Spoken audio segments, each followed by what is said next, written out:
प्यारे बच्चों, आज हम सेकंड वॉल्यूम के अंतर्गत जो है हेलो अल्केन एवं हेलो अरीन माने जी जो हमारा जो है ये ऑर्गेनिक जो हमारा शुरू होता है कार्बनिक जो रसायन है ऑर्गेनिक के अंतर्गत जो है हमारा ये लेसन है हेलो अल्केन एवं हेलो एरीन। अब हम पहले देखेंगे कि हेलो अल्केन क्या चीज है, थोड़ा सा इसका इंट्रोडक्शन हम लेते हैं। नाम आ रखा है यहाँ पे हेलो एल्केन। तो यहाँ पे दो चीजें हैं, हेलो प्लस एक तो है हेलो, हेलो प्लस एल्केन। तो हेलो से मतलब हमारा यहाँ पर हेलोजन से मतलब है, यहाँ पर हमारा हेलोजन जो है, हेलोजन क्या होता है आपके जो आप जानते होंगे ग्रुप नंबर जो आपका 17 है, 17 के जो एलिमेंट्स हैं आपके ग्रुप नंबर 17 के एलिमेंट्स जिसको हम कहते हैं आपका हो गया क्लोरीन, क्लोरीन, ब्रोमीन, आयोडीन और यही माने जाते हैं। और एक होता है एस्टेटाइन, ये भी होता है। और इसके लिए मैंने आपको तरीका बताया था, फिर कल बाहर आई आंटी। तो ये इसका जो है तरीका है याद करने का। वैसे इसको सिंपली भी याद करते हैं, फ्लोरीन, ब्रोमीन, आयोडीन। और ये हेलोजन है आपके, ये हेलोजन है। और इनको हम जनरली जो है इलेक्ट्रोनिगेटिव होते हैं सभी, माने इनमें इलेक्ट्रॉन को अपनी ओर खींचने की टेंडेंसी होती है। तो इसको हम जो है ये विद्युत ऋणी होने के कारण हम इसको एक्स मैं इसको ले रहा हूँ इलेक्ट्रोनिगेटिव के रूप में। तो यहाँ पर आपका जो एक्स होगा, एक्स आपका फ्लोरीन भी हो सकता है, क्लोरीन हो सकता है, ब्रोमीन हो सकता है, आयोडीन हो सकता है और एस्टाइन हो सकता है। ये आपके हो गया आपके। लेकिन मोस्टली हम इसको हेलोजन में इन्हीं को हम जो है कंसीडर करते हैं। ज्यादातर हम रिएक्शंस के उसमें हम जो है इन्हीं को हम जो है कंसीडर करते हैं, ग्रुप नंबर 17 के एलिमेंट्स को। तो आपका जो हेलोजन है ये आगे आपके यहाँ पर ग्रुप नंबर 17 के एलिमेंट, और उसमें जो है एल्केन जुड़ गया आपका। एल्केन, एल्केन से मतलब यहाँ पर हमारा मोटी बात है सैचुरेटेड हाइड्रोकार्बन से मतलब है, सैचुरेटेड हाइड्रोकार्बन जिसको हम कहते हैं संतृप्त हाइड्रोकार्बन, जिसको हम कहते हैं संतृप्त हाइड्रोकार्बन। अब यहाँ पे भी दो चीजें आ रही हैं, एक तो आ रहा है आपका सैचुरेटेड और दूसरा आ रहा है हाइड्रोकार्बन। तो ये आपने पिछली कक्षा में पढ़ा होगा कि सैचुरेटेड हाइड्रोकार्बन क्या होते हैं। हाइड्रोकार्बन तो क्लियर हो गया कि हाइड्रोजन और कार्बन के यौगिक, ये हो गया आपके हाइड्रोकार्बन। हाइड्रोकार्बन में क्या हो गया आपका हाइड्रोजन और कार्बन के यौगिक हो गए। हाइड्रोजन और कार्बन से निर्मित जो यौगिक है वो हाइड्रोकार्बन कहलाएंगे। सैचुरेटेड क्या होते हैं, जब कार्बन और कार्बन के बीच क्या होता है सिंगल बॉन्ड होता है, माने कार्बन और कार्बन कम से कम कार्बन और कार्बन आपस में किससे जुड़े हों, सिंगल बॉन्ड से या एकल बंध से जुड़े हों, तब हम उसको क्या कहते हैं संतृप्त कहते हैं। जैसे आपका उदाहरण हो जाएगा आपका CH4 हो गया आपका एक ये एल्केन है या ये संतृप्त हाइड्रोकार्बन है, ये इसका उदाहरण हो गया। क्योंकि इसमें जो अब यहाँ पे कार्बन है ये हाइड्रोजन से जुड़ा है। या इसका दूसरा बड़ा उदाहरण लेते हैं तो आपका ये इथेन इसका उदाहरण हो जाएगा C2H6 इसका उदाहरण हो जाता है। और मैंने इसके लिए इसका स्ट्रक्चर दिया ताकि आप ये समझ पाए कि यहाँ पर जो कार्बन एटम है वह आपस में जो है एकल बंध या सिंगल बॉन्ड के द्वारा जुड़े हैं, इसलिए यह क्या है संतृप्त हाइड्रोकार्बन। तो या इनको हम कहते हैं एल्केन, जिनको हम क्या नाम देते हैं एल्केन भी हम इनका नाम दे देते हैं। तो किसी एल्केन में से कोई एल्केन है उस, अब इस एल्केन को हम थोड़ा सा और डिफाइन करेंगे कि सपोज के लिए हम इसको यूं प्रेजेंट करेंगे, आपको ये समझना जरूरी है। कोई एल्केन है, जैसे मैंने इसका यहाँ पर उदाहरण लिखा, आगे समझ में मीथेन है तो CH4 है, कार्बन से जुड़े हुए 4 हाइड्रोजन है। अब यदि जो है हम क्या करें, इसको हम ऐसा भी लिख सकते हैं, इसको मैं ऐसा भी लिख सकता हूँ CH3H, इसको ऐसा भी लिख सकता हूँ, एक ही बात है। CH4 को ऐसा भी लिख सकता हूँ, इसका रिटर्न H, CH4 को हम ऐसा भी लिख सकते हैं, एक ही बात है। या हम इसको ऐसा भी लिख सकते हैं कि एल्किल समूह है, ये that is the alkyl group, that is the alkyl group. Alkyl group जिसको हम कहते हैं एल्किल समूह। एल्किल समूह ये क्या है? एल्किल समूह है। एल्किल समूह क्या होता है? कोई भी एल्केन है, अभी याद रखिए आपको, मैंने कक्षा 11 में पढ़ाया था आपको, कोई भी एल्केन है, उस एल्केन में से एक हाइड्रोजन जिसमें से क्या हो जाए, कम हो जाए, तो संबंधित एल्काइल ग्रुप हमको प्राप्त हो जाता है। ये आपको समझना है। कोई भी एल्केन है, कोई भी एल्केन है, उस एल्केन में से यदि हम क्या कर दें, एक हाइड्रोजन कम कर दें, तो हमको एल्काइल ग्रुप प्राप्त हो जाता है। तो ये समझने की बात है। तो ऐसे ही मैंने क्या किया, मैंने मीथेन को CH3H लिख दिया। CH4 था, CH4 को मैंने CH3H लिख दिया। और मैं क्या कह रहा हूं कि जो ये CH3 है यहाँ पर, यह एल्काइल ग्रुप है। यह क्या है? एल्काइल ग्रुप है। तो मैं इसलिए इसको यहाँ पर जो एल्केन है, उस एल्केन को मैं ऐसा भी लिख सकता हूं, ये एल्काइल ग्रुप का जनरली हम R से परिचित करते हैं। ये समझने की बात। एल्काइल ग्रुप को या जो एल्किल समूह है, एल्काइल ग्रुप को इंग्लिश में या इसको हम हिंदी में कहें तो इसको एल्किल समूह कहेंगे। एल्किल समूह या एल्काइल ग्रुप को हम R से रिप्रेजेंट करते हैं और उसमें जो एक हाइड्रोजन लगा है, तो मैंने इसको लिख दिया RH। अब R जो है ये एल्किल समूह हो गया और इसमें एक हाइड्रोजन लग गया। अब ये R की वैल्यू क्या हो सकती है? सबसे छोटा एल्किल समूह आपका CH3 हो गया। ये CH3 एल्किल समूह, R की वैल्यू क्या हो सकती है? CH3 हो सकती है। इससे बड़ा क्या होगा? उसमें CH2 जोड़ देंगे, मतलब ये होगा एल्काइल ग्रुप आपके क्या क्या हो सकते हैं? इसमें भी CH3 हो गया, CH3 CH2 हो गया, और बड़ा चाहिए तो CH3 CH2 तो ये क्या है एल्काइल ग्रुप में? That is the methyl group, ethyl group. Number of carbon atom हम गिन लेंगे। कार्बन नंबर 2 है, इथाइल हो गया, और ये आपका CH3 CH2 कार्बन नंबर 3 है, इसलिए प्रोपाइल हो गया। तो डिफरेंट और भी हो सकते हैं, कार्बन की संख्या पर डिपेंड करेगा। एल्केन कार्बन नंबर 1 है तो मैथ का डेरिवेटिव है। अब उसमें से जो है कोई भी एल्केन है, उस एल्केन से एक हाइड्रोजन निकाल दें तो संबंधित क्या बन जाएगा? आपका एल्काइल ग्रुप बन जाएगा। जैसे सपोज कि अभी बताया हमने मीथेन था, ये मीथेन है, मीथेन में से एक हाइड्रोजन कम कर दें तो क्या बन जाएगा? CH3, और हाइड्रोजन निकल गया और उसकी जो एक वैलेंसी अनसेटिस्फाइड है, तो ये मिथाइल ग्रुप हो गया। ऐसे ही इथेन है, C2H6 है, उसमें से एक हाइड्रोजन कम हो गया। वैसे ही जो प्रोपेन है, प्रोपेन आपका हो जाएगा CH3 CH2 CH3, या इसको हम यदि मॉलिक्यूलर फॉर्मूला के रूप में लिखें तो आपको बताया था जो हाइड्रोकार्बन होते हैं या एल्केन होते हैं, उनका जो सामान्य सूत्र होता है वह बताया था CnH2n+2, ये फॉर्मूला बताया था। कहने का मतलब है कार्बन जो हाइड्रोजन होंगे, हाइड्रोजन जो है कार्बन यदि n है तो हाइड्रोजन दुगने से 2 अधिक है। जैसे हमने इसको प्रोपेन का फॉर्मूला बता दिया, क्या? C3H8 का, मैंने इसको मॉलिक्यूलर फॉर्मूला के रूप में कहा C3H8। तो यहाँ पर आप देखेंगे C3 माने एक C3 हो गया, H8 का मतलब कार्बन का दुगुना, 3 दूना 6 प्लस 2 8, इसलिए C3H8 हो गया। तो ये डिफरेंट जो है एल्काइल ग्रुप है। किसी भी एल्केन में से एक हाइड्रोजन कम हो जाए तो संबंधित एल्किल ग्रुप या एल्काइल समूह को प्राप्त होता है। तो मैंने आपको कहा हम इस एल्केन को, जो एल्केन था, अब हम हेलो एल्केन या हेलो एरिन्स कैसे बनती हैं।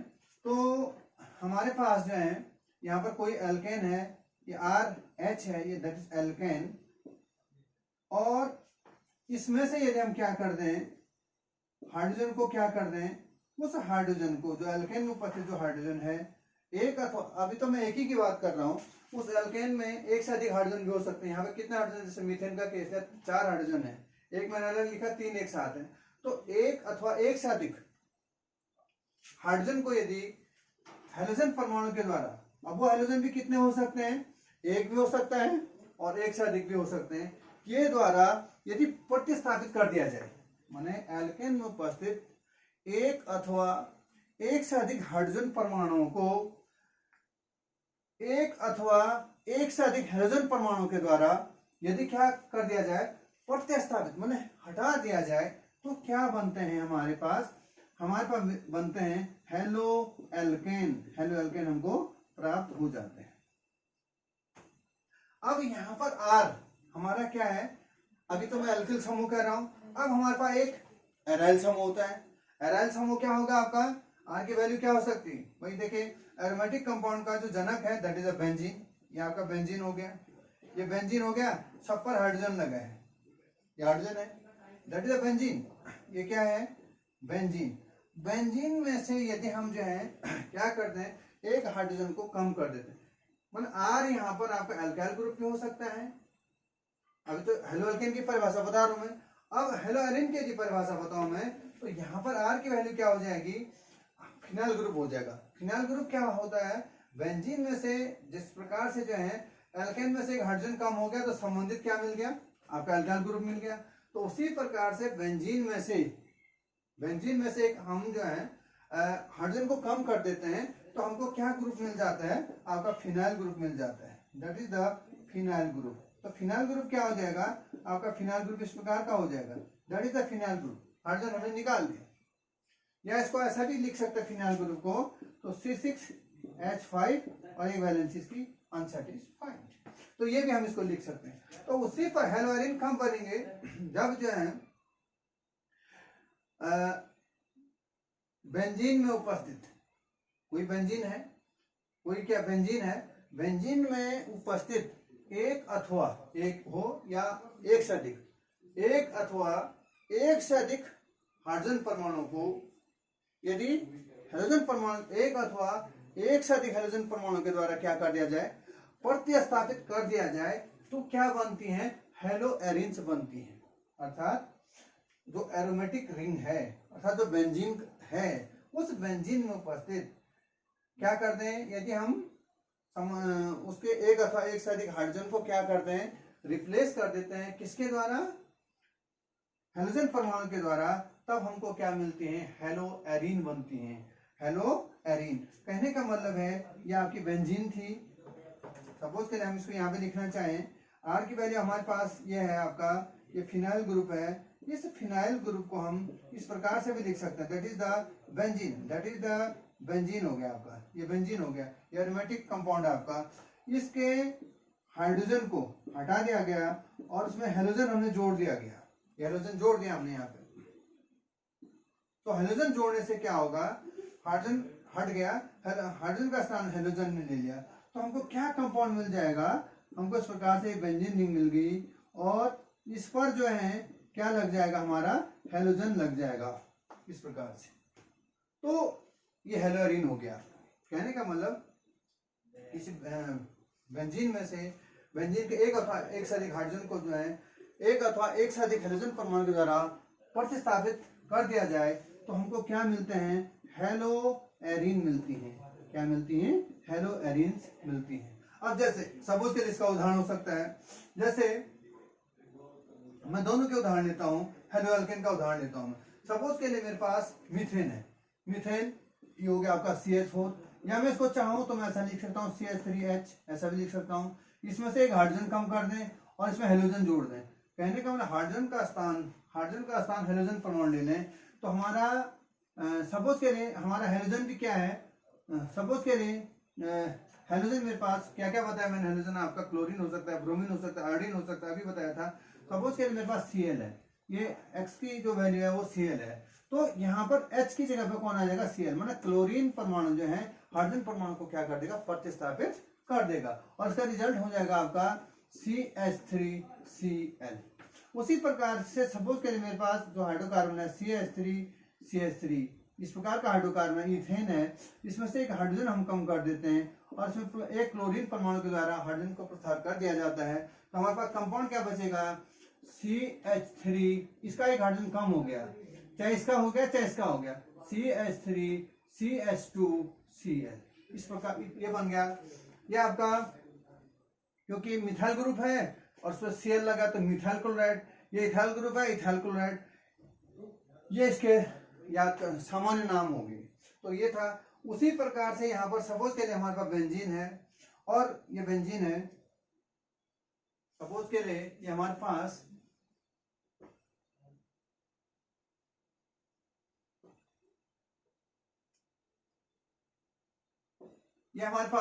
ये बेंजीन है, चाहे इसको इस प्रकार का स्ट्रक्चर लिख लें या चाहे रिजोनेटिंग स्ट्रक्चर लिख लें, तो जो भी है, सपोज के लिए हमारा बेंजीन है और इस बेंजीन के हाइड्रोजन परमाणु को जो है सपोज के लिए यहाँ से हमने हाइड्रोजन कम कर दिया, प्रतिस्थापित कर दिया इसके द्वारा Cl के द्वारा, क्लोरीन परमाणु के द्वारा प्रतिस्थापित कर दिया, तो हमारे पास जो कंपाउंड बनेगा इस हाइड्रोजन के स्थान पर क्या आ जाएगा। चलो मैं इसको रिजोनेटिंग स्ट्रक्चर ही लिख लेता हूँ, आपको बॉन्ड का वो नहीं होगा परेशानी। तो यहाँ पर आपका Cl आ जाएगा। तो ये था आपका बेंजीन और इसे आपका ये बन गया हेलोएरिन। हेलो माने यहाँ पे क्लोरो हो गया, क्लोरो बेंजीन, ये आपका हो गया क्लोरो बेंजीन, ये आपका कंपाउंड बन गया क्लोरो बेंजीन, ये हेलोएरिन है। तो ये अब ये जरूरी नहीं है कि एक ही हाइड्रोजन हटाएं, एक से सपोज के लिए यहाँ अभी तो यहाँ का हाइड्रोजन हटाए, यहाँ का भी हट सकता है क्योंकि यहाँ पे तो C6H6 है, माने यहाँ पर भी हाइड्रोजन है, यहाँ पे भी हाइड्रोजन है। यहाँ लिख इसका मैं स्ट्रक्चर नहीं लिख रहा हूँ, मैंने एक ही इसलिए लिखा कि हमको एक ही हटाना है। अब आप सबको भी लिख सकते हैं। तो सपोज इसको हटाने में तो आपका जो कंपाउंड बन जाएगा ये बन जाएगा, दोनों हटाने मैंने कहना, इसको भी हटाना है इसको भी हटाना है सपोज के, तो ये कंपाउंड आपका बन, ये भी हट गया, ये हाइड्रोजन और ये भी हट गया, तो आपका बन गया यहाँ पे ये इस पोजीशन, ये इस पोजीशन की तुलना दूसरी पोजीशन है तो आर्थो पोजीशन होगी, तो इसका नाम हो जाएगा आर्थो। आर्थो पे Cl है, 2 क्लोरीन है, ortho dichloro benzene, ortho dichloro benzene, ये तो क्लोरो बेंजीन है, ये क्या बन गया आपका ऑर्थो डाइक्लोरो बेंजीन। ये इस प्रकार से ये आपका कंपाउंड बन गया। तो ये तो था आपका थोड़ा सा हेलो एल्केन और हेलोएरिन का इंट्रोडक्शन।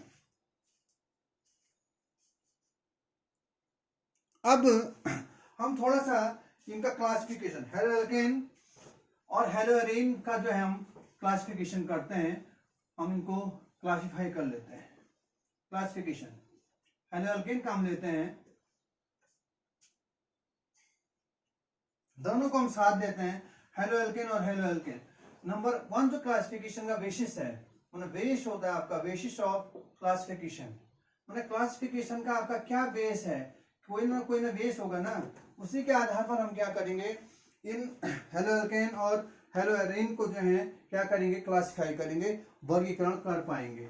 नंबर 1 हम जो बेस होगा हमारा नंबर ऑफ हेलोजन एटम्स, आपका जो नंबर ऑफ आपका जो हेलोजन है हेलोजन एटम है, हेलोजन एटम की क्या संख्या है, हेलोजन एटम की संख्या के आधार पर जो हेलोजन है वो हेलोजन जो परमाणु है, हेलोजन परमाणु की संख्या आधार होगी, यहाँ पे हेलोजन परमाणु की संख्या के आधार पर हम क्या करेंगे, यहाँ पे वर्गीकरण करेंगे। तो सपोज के लिए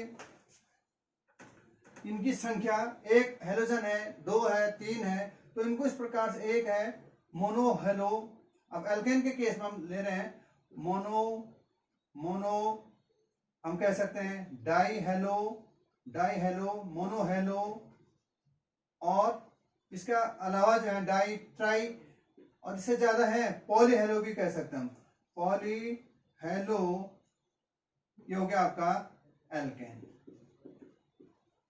तो मोनो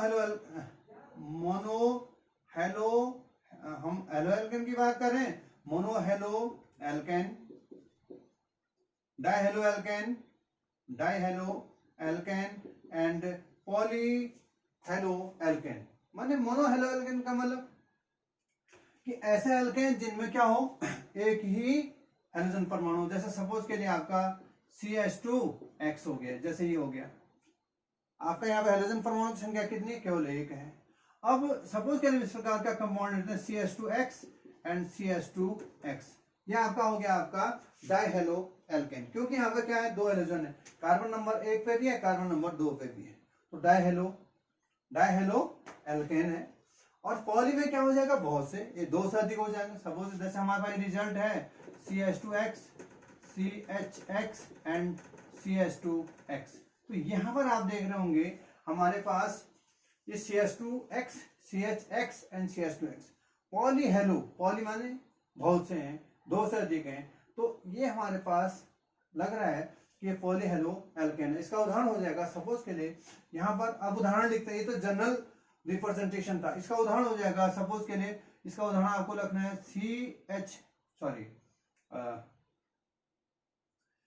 यहाँ पर हम जो है एल्केन CH हम सिंपलेस्ट लेते हैं, तो सबसे छोटा एल्केन का जनक मीथेन है, तो CH3X हो जाएगा यहाँ पे।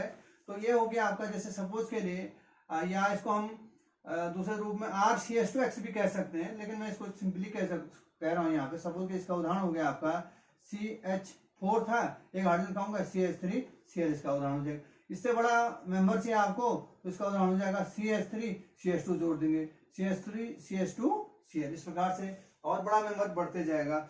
इसी प्रकार यहाँ पर इसकी वैल्यू लिख लेते हैं X की, तो यहाँ पर Cl हो जाएगा, ये भी Cl हो जाएगा, या Br हो गया, Br हो गया। तो और यहाँ पे भी लिख सकते हैं Cl लिख सकते हैं, या Cl लिख सकते हैं, Cl लिख सकते हैं, या Br Br Br। तो इस प्रकार से जो है या अलग अलग हाइड्रोजन परमाणु भी लिख सकते हैं, ऐसा भी आवश्यक नहीं कि मैं तो समान ही लिख रहा हूँ समझने के पॉइंट ऑफ व्यू से। तो ये था थोड़ा सा पहला जो क्लासिफिकेशन था, वह था किसके आधार पर, हाइड्रोजन परमाणु की संख्या के आधार पर। और यहाँ पर हम अब है वो ऐसे ही जो है किसके केस में ले सकते हैं, अरेंज के केस में लेंगे। तो एरोमेटिक जो रिंग है बेंजीन में, एक हाइड्रोजन परमाणु हटा रहे हैं, जैसे सपोज के अभी उदाहरण बताया हमने आपको, जैसे ये आपका एक हाइड्रोजन को एक हाइड्रोजन परमाणु के द्वारा हटा देगा, तो मोनो हेलो एरीन, इसका नाम हो जाएगा मोनो हेलो एरीन, ये इसका नाम हो गया।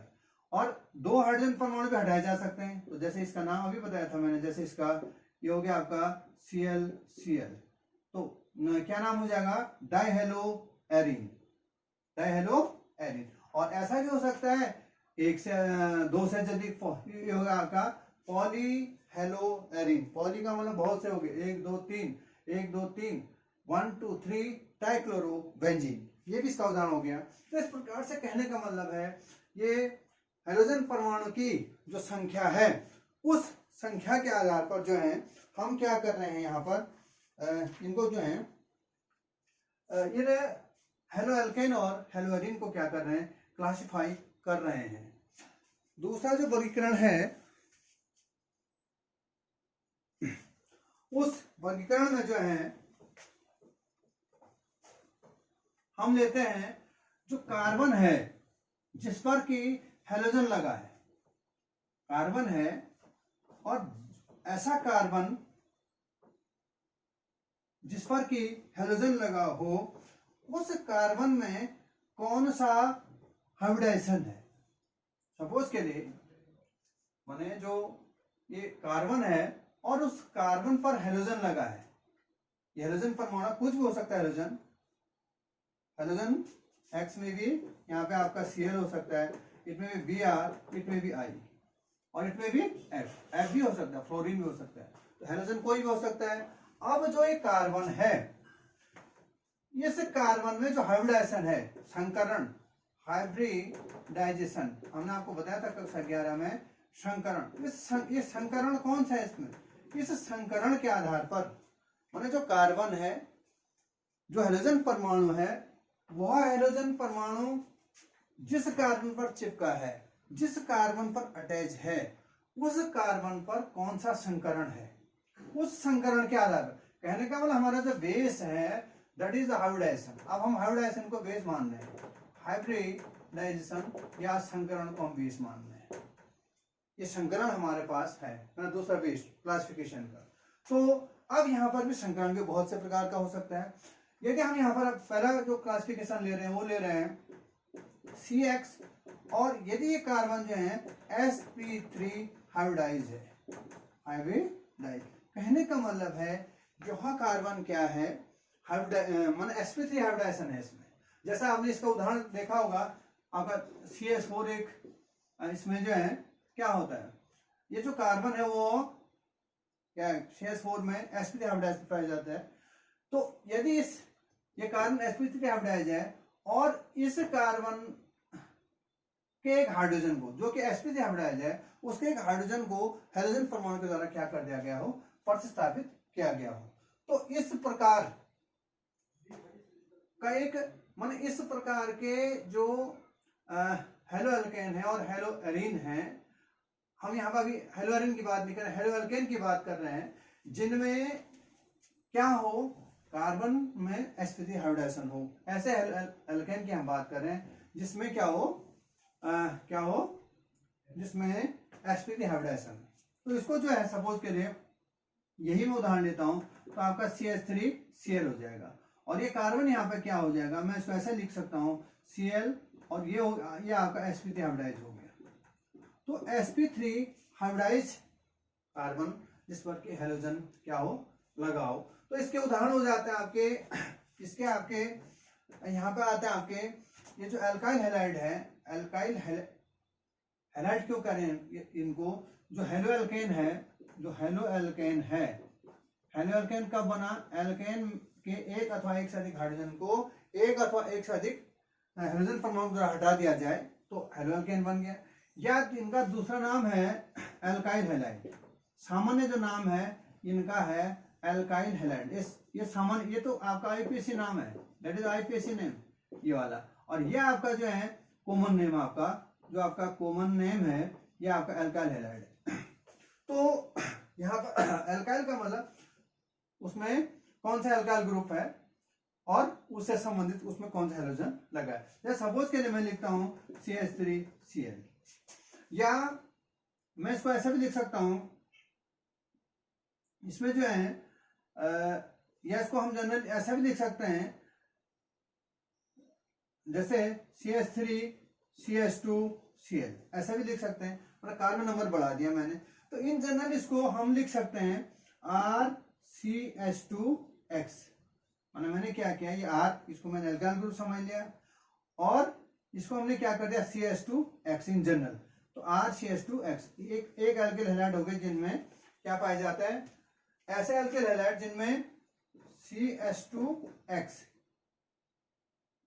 इस प्रकार, माने जो हाइड्रोजन परमाणु है वह किससे जुड़ा है, प्राइमरी कार्बन से जुड़ा है। अब प्राइमरी कार्बन क्या होगा, जो कार्बन जो है एक कार्बन से जुड़ा है। सपोज के लिए हम इसका उदाहरण लेते हैं, जैसे सपोज CH3CH2Cl ये ले लिया मैंने, तो ये जो 20 का कार्बन है यह किससे जुड़ा है, दूसरे कार्बन से जुड़ा है, माने एक कार्बन से जुड़ा है सिर्फ, माने यदि हम इसका स्ट्रक्चर देखें CCCl ये हो गया, हाइड्रोजन को मैंने छोड़ दिया, तो ये प्राइमरी कार्बन है। प्राइमरी कार्बन, प्राथमिक कार्बन वह कार्बन है जो एक ही कार्बन से जुड़ा हुआ है, तो ये हो गया आपका इसलिए ये प्राथमिक एल्किल हैलाइड हो गए जिनमें कि हेलोजन जो है प्राइमरी या प्राथमिक कार्बन से जुड़ा है, जिनको हम CH2X या दूसरे शब्दों में कह सकते हैं ऐसे एल्किल हैलाइड जिनमें CH2X समूह हो, वो क्या कहलाएंगे, आपके प्राथमिक एल्किल हैलाइड या प्राइमरी एल्काइल हैलाइड कहलाते हैं। प्राथमिक अथवा प्राइमरी, हिंदी में बोलते हैं प्राथमिक,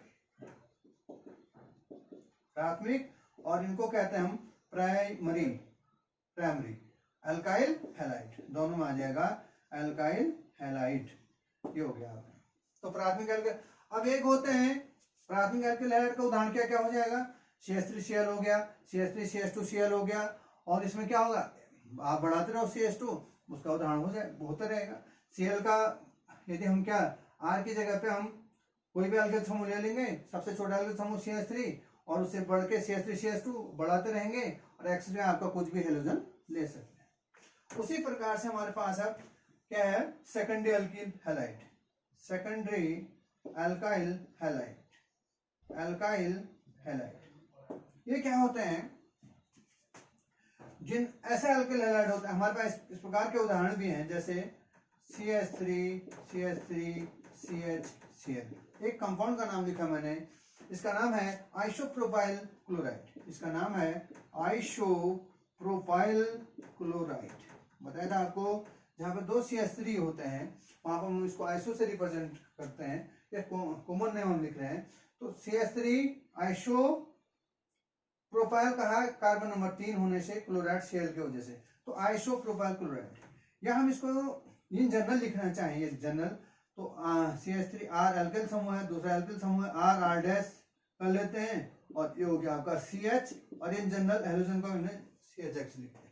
कहने का मतलब ऐसे एल्किल हैलाइड जिनमें क्या हो CHX ग्रुप, CHX, और इनकी 2 वैलेंस को मैंने यहाँ पर एल्काइल समूह से संतृप्त करना है यहाँ पे, ये इसलिए मैंने यहाँ पे अलग से लिखूं तो ये असंतृप्त हैं और ये किसी एल्किल समूह से संतृप्त हैं।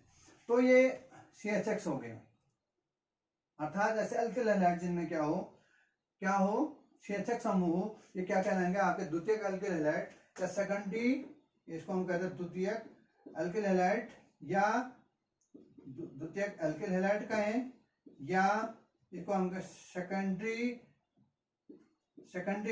अल्किल हैलाइड भी हम इसको नाम दे सकते हैं। अब इसको सेकेंडरी क्यों कहा? ऐसा कार्बन जो एक कार्बन से जुड़ा हो प्राइमरी कार्बन है, ऐसा कार्बन जो दो कार्बन से जुड़ा हो, जैसे यहाँ पे देख रहे हैं आप CH, ये इसका उदाहरण, ये जनरल फॉर्म में लिखा है, ये इसका उदाहरण है, ये Cl है। तो ये कार्बन जो है ऐसा कार्बन जो दो कार्बन से जुड़ा है, ये कार्बन इससे भी जुड़ा है, इस कार्बन से, और इस कार्बन से भी जुड़ा है, इसलिए ये कार्बन क्या सेकेंडरी कार्बन है। तो इसलिए हम इसको कहते हैं ऐसे अल्किल हैलाइड जिनमें CH समूह हो, वो क्या कहलाएंगे आपके द्वितीयक अल्किल हैलाइड कहलाएंगे। इसका उदाहरण क्या हो जाएगा? सामान्य उदाहरण हो जाएगा CH3 CH3 CHCl, isopropyl chloride या आइसोप्रोपिल ब्रोमाइड, इस प्रकार के इसके क्या उदाहरण हो जाएंगे। इन जनरल इसको लिखेंगे RR-CHX, जहां पर R और R' क्या है? अल्किल समूह है। वो अल्किल समूह समान भी हो सकते हैं, दोनों अल्किल समूह R और R' समान भी हो सकते हैं और भिन्न भिन्न भी हो सकते हैं। तो ये था। अब एक है tertiary alkyl halide, tertiary alkyl halide, tertiary alkyl halide, इसको हम कहते हैं तृतीयक अल्किल हैलाइड, तृतीयक अल्किल हैलाइड। इनमें क्या होता है कि जब कुछ ऐसे अल्किल हैलाइड होते हैं, जैसे एक उदाहरण लिख रहा हूं मैं आपको, CH3 एंड CCl, एक तृतीयक अल्किल हैलाइड का उदाहरण है ये। तो यहाँ पर है तृतीयक, माने तृतीयक कार्बन है, tertiary carbon, third degree carbon या तृतीयक कार्बन हम इसको कहेंगे। ऐसा कार्बन जो तीन कार्बन से जुड़ा, 1 2 3, जो ऐसा कार्बन जो है जो तीन कार्बन से जुड़ा है उसको तृतीय कार्बन हम कहेंगे, और इसलिए इसको टर्सरी कार्बन कहा। तो इसलिए इसमें जो है ऐसा हम इसको इन जनरल ऐसा कहें, इसमें CNX, ऐसा अल्किल हैलाइड जिसमें क्या हो CX समूह उपस्थित हो, CX कुछ भी हो सकता है, और ये तीनों वैलेंसी जो है किससे है? अल्किल ग्रुप से, अल्काइल ग्रुप से क्या है? सेटिस्फाइड है। यहाँ पर ये तो जनरल लिखा गया है। ऐसे अल्किल हैलाइड जिसमें क्या हो CX समूह उपस्थित हो क्या कहलाते हैं? तृतीयक अल्किल हैलाइड कहलाते हैं। इसका उदाहरण क्या हो जाएगा आपके पास? तृतीयक अल्किल हैलाइड का उदाहरण, एक सिंपल उदाहरण कर रहा हूँ। यहाँ पर जो R, हम इसको इन जनरल तृतीयक अल्किल हैलाइड को इन जनरली हम क्या लिख सकते हैं? ये हो सकता है आपका R' and R2' and CX, in general लिख दिया मैंने, R', R2' and CX। X क्या हैलोजन है, क्या हो सकता है? फ्लोरीन हो सकता है, क्लोरीन हो सकता है, ब्रोमीन हो सकता है, आयोडीन, कुछ भी हो सकता है। R', R2', ये भी क्या हो सकते हैं? ये सेम हो सकते हैं और भिन्न भिन्न भी हो सकते हैं। सेम का केस सिंपलेस्ट उदाहरण में ले रहा हूँ, CH3 एंड CCl। इसका नाम है, कौन उदाहरण है ये, साधारण नाम है टर्सरी ब्यूटाइल। टर्सरी का मतलब जहां पे 3 CH3 होते हैं, टर्सरी इसलिए कहा, ब्यूटाइल इसलिए कहा 1 2 3 4 कार्बन है, और क्लोराइड, टर्सरी ब्यूटाइल क्लोराइड, इसका उदाहरण हो गया।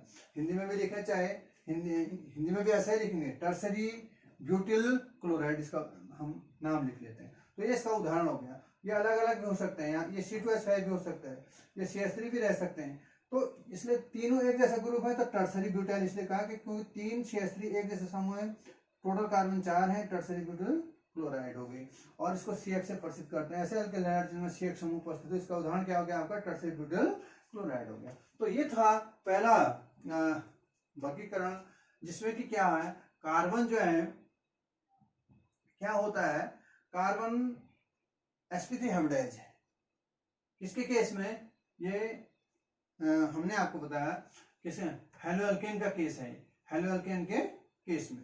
तो मैं देखता हूँ टाइम की भी जो है, बड़ी वीडियो जो है सेंड नहीं हो पाती है, मुझे लग रहा है कि जो वीडियो बड़ी हो रही है वीडियो, तो मैं यहाँ पर इसको अभी, क्योंकि वीडियो ज़्यादा बड़ी ना हो, इसलिए मैं इसको यहाँ पर विराम दे रहा हूँ, और बाकी जो है नेक्स्ट वीडियो में बताऊँगा। Thank you.